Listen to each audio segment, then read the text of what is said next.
So how does it help? I think it helps by being systematic and helping us be consistent in the way that we actually approach this, understand it, assess it, work out whether there are issues to address or not, work out how we're going to address those and with who, and sort of then follow that through. So that need to be consistent in the way that we approach human rights issues, and the way that we recognize rights is critical. And then the way that we demonstrate them to whoever is interested, frankly. Most critically to those rights holders and communities themselves, but also to our partners, also to our funders, also to internal members of WWF, whether they be funding offices or whether they be the international board or the network executive or whoever it might be. So I think this is what the safeguards does. And so, the rights-based approach is baked into the safeguards. There's the right to be engaged and to be consulted and to be a participant rather than having WWF projects imposed upon you. There's the recognition of legal and customary rights within the safeguards. There is the right to express concerns, most obviously through the need to have grievance mechanisms set up and to be looking for resolution of complaints. There's the right to consent for Indigenous peoples through free prior informed consent. And there's also the recognition of where rights might be limited as well. So, there is a safeguard standard about what you need to do if there's an access restriction, what you need to do if there is law enforcement going on, and where you have potentially rights restrictions and how you actually mitigate against those. So it works both ways. And so the challenges it helps us overcome is, as I say, it's showing that we know what we're doing and that we do it consistently and that we can demonstrate that. I think this type of systems-based approach is not new to WWF. We've been doing that, this for decades, but being precise in the way that we do it and being able to demonstrate that and to make sure that we have recorded the outcomes of conversations, we know who we've discussed these things with, we can demonstrate how we went about understanding rights, etc. All of that is really important and probably something which we have been far more inconsistent on in the past. And bear one thing in mind, another whole part of our rights-based approach is we are going to be appointing an ombudsperson, and that will be a first for an international conservation organization. And part of their role will be to ensure that we are meeting these standards and publicly reporting on how we do. So we've really raised our game on this and set ourselves a high bar to perform to.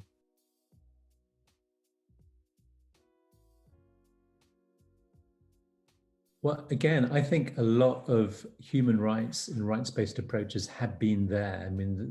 They are already in place. They are being recognized. We have completely committed people doing great work already in the landscapes where we're working. But there are a number of things we need to do.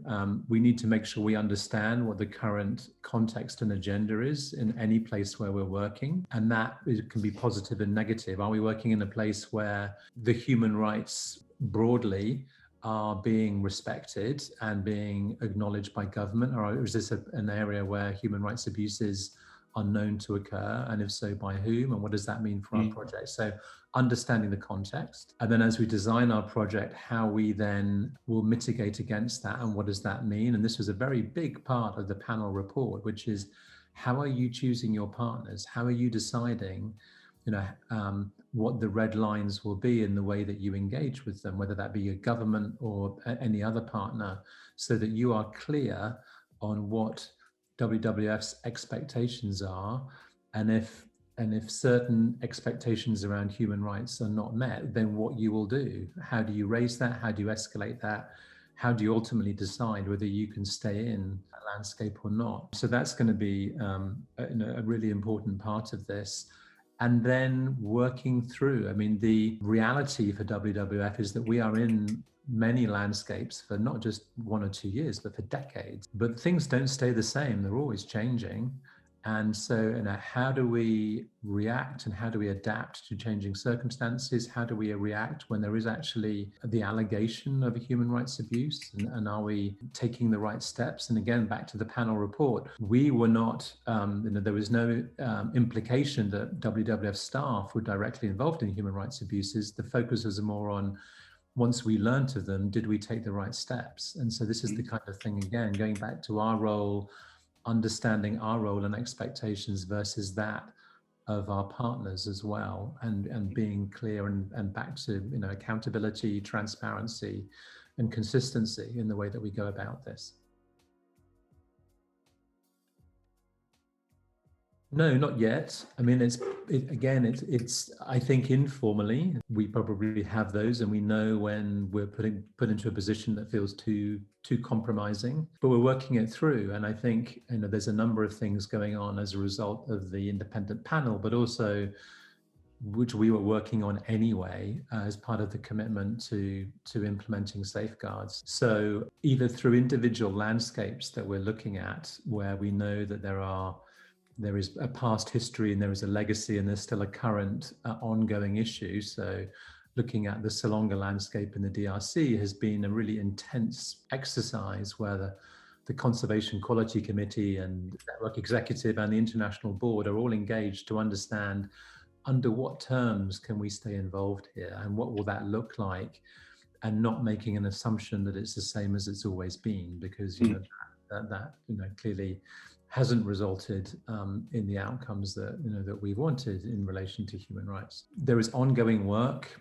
We will be developing this overarching human rights policy statement too, and that's going to also help define how we go about this. So I think we're building the structures to support it. And again, back to the fact that every landscape is different, every context is different and changes. So even if we do an assessment and we understand today what the situation is and what we think we need to do, we need to review that on a regular basis, because 6 months down the line, something may have changed quite significantly, and it affects the way we go about our work. There were a lot of recommendations made, and then we have responded in our management response to all of those. And so we're probably looking at a basket of between 50 and 100 recommendations and actions that will be coming out of this as a whole. So for me, what I take from it is that many of the recommendations made by the panel, in our response, we indicated there was already steps that we were taking, whether that be around the implementation of safeguards, whether that be around the social policies and the work that we're doing on those, whether it be around broader approaches to landscapes or to inclusive conservation. And then, of course, you've got other things which relate to governance reforms within WWF and more systemic, management level things. So there's been a lot of ongoing work anyway. But I think, where the panel has really focused us down, and we had this in our statement to the panel report, there are 3 or 4 areas where it's clear that we need to be focusing more, being more, bringing greater clarity into what we are going to do and how we're going to do it, and then demonstrating that. So, around this role of our agency and how we understand our role versus the role of others and how we communicate that is clearly a critical piece.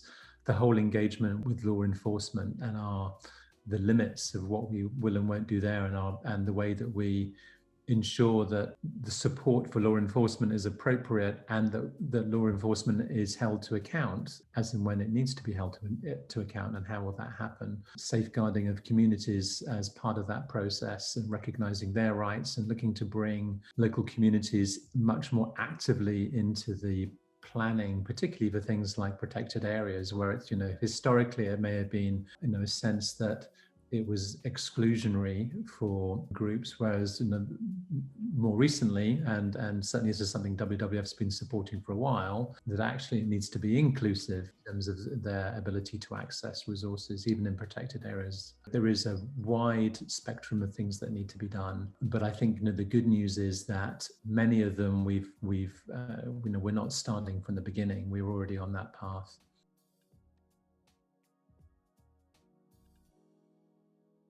there had been initiatives around in the conservation sector for a long time. The Conservation Initiative on Human Rights is 10 years old, and we are a founder member of that, along with some other big international conservation NGOs. So there are bodies like that, and where there is some shared learning, but there are, I mean, for me, and this is my own bias because I came in from this background, the use of safeguards and looking particularly at some of the human rights related aspects, this is something where development banks and actually more broadly in the financial sector, they've been looking at this for 20 plus years. And so I think there's an awful lot to learn there. And, from their perspective, it was initially around reputation risk. And that's obviously been a relevant thing for us as well. And it's how they demonstrate to their supporters, their funders, that they are making sound, considered investments which will have beneficial outcomes. And those are financial outcomes, but also environmental outcomes, social outcomes, etc. And really, if you think about it, we're not that different. We are taking money that is given to us by funders, whether that be individuals or governments or foundations. We're investing that money into landscapes for conservation outcomes, but we're saying we'll do that. And in doing that, we want to demonstrate that we are taking all of the appropriate steps to ensure that we will have a successful outcome. And that includes success as defined by communities and indigenous peoples who are living within those landscapes as well. So I think there's an awful lot we can learn from any organization that has been working with safeguarding type approaches. And the sector that has been doing this for the longest is actually the development banks.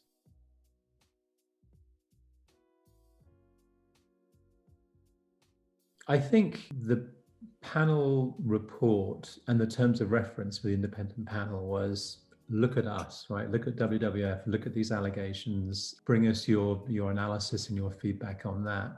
But also look at what the conservation sector as a whole should learn from this entire process. So that was an important part of the overall scope. An important part of our overall response and action plan will be to ensure that we are sharing and engaging more broadly. Now, will all of the big conservation organizations move towards safeguards? I think yes, most likely, because I think their funders will demand it. But how they go about that, will they all be structured the same? I don't know. But I absolutely think that because we are going to be disclosing our safeguard standards, because we're going to be disclosing information on landscapes and our assessments, that we will be providing a lot of material and information which will make it easier for others to say, hey, you know what? WWF knows what it's doing here. So I think we will.